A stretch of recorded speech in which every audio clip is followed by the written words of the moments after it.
अनि केही नभइकन त अनि दबाई के दिने गरिसक्नु भयो तपाईहरुले चाहिँ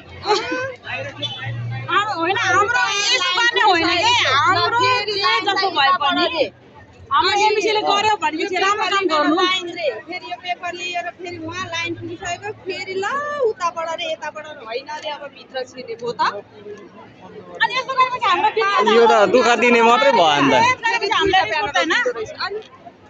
दुईटा पेनाडोल त बरु यहाँ आउने खर्चले उही किनेर खाइन्छ बकाला सर्भिसमा आउँछ त नि पेन्डोल आइहाल्छ नि त्यो त्यही ठिक छ त हामीले हाम्रो ड्युटी जानु पर्न नपाइकन आइरहेछ एक दिनको ड्युटीको 10 केटी काट्छ त्यो पनि पैसा मात्रै काटे चुप ओलाएर बस्नु नि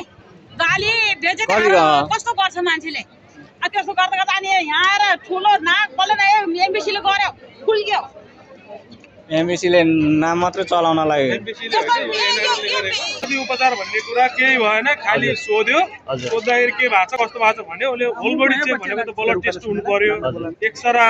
हुनु पर्यो किन भन्नु त के चेक हुनु पर्यो सबै चेक हुनु पर्यो नि त